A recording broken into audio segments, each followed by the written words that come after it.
নমস্কার বন্ধুরা, সবাইকে স্বাগত।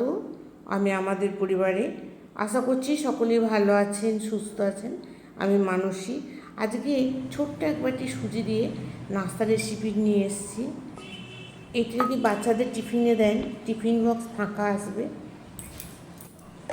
তার জন্য আমি এখানে ছোটো বাটির এক বাটি ময়দা নিয়েছি।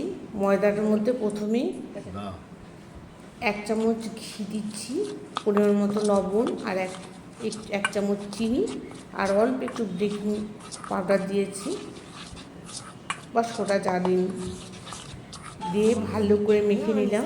আর ছোট্ট যে পরিমাণ ময়দা দিয়েছি তার থেকে আর একটু ছোটো বাটির এক বাটি সুজি নিয়েছি।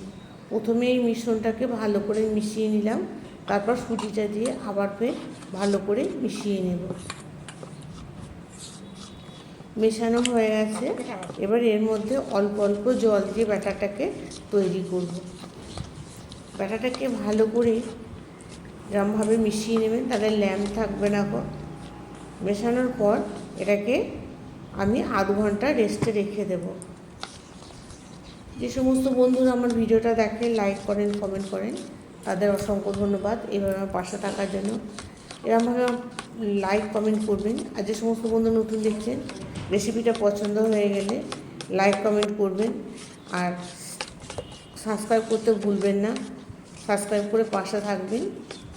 ব্যাটারটা এরমভাবে দেখুন গুলে নিচ্ছি ভালো করে জল দিয়ে ঢাকা দিয়ে এটাকে আমি আধ ঘন্টা রেস্টে রেখেছিলাম। আধ ঘন্টার পর ফিরে এলাম। দেখুন ব্যাটারটার কতটা জলটা টেনে নিয়েছে। এবার এর মধ্যে দিলাম ধনেপাতা কুচি, আর দিলাম কারি পাতা কুচি, আর লঙ্কা কুচি। এমন কিছুই লাগবে না কিন্তু খেতে হয় দারুণ। এরমভাবে ফের আবার ব্যাটারটাকে এরমভাবে মিশিয়ে জল দিয়ে একটু পাতলা করে নিলাম। আরও খানিকক্ষণ নাড়াচাড়া করে নিলাম।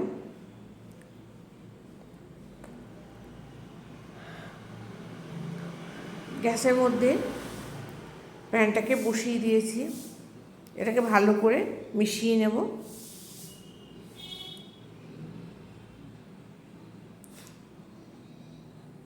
দেখুন ব্যাটার ঠিক এরকম হবে।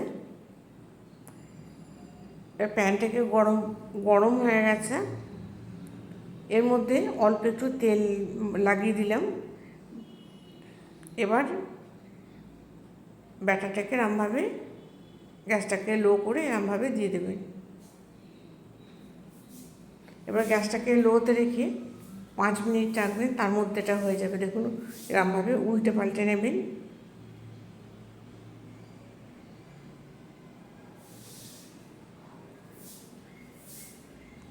এবার এটাকে তুলে নিচ্ছি।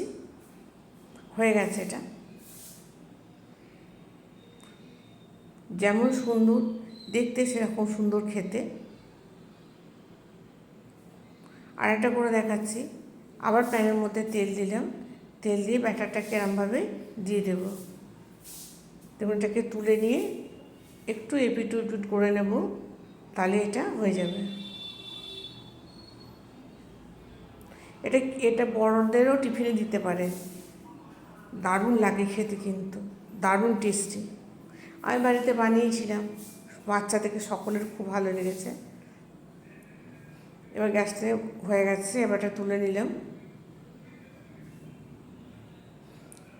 কতটা সুন্দর হয়েছে, আর কি নরম, একদম তুলোর মতো। নমস্কার বন্ধুরা, ভালো থাকবেন, সুস্থ থাকবেন, আর বাড়িতে বানাবেন, বানিয়ে খেয়ে কমেন্ট করে জানাবেন কেমন হয়েছে। একদম নরম হয়েছে, আর খুব ভালো থাকবেন।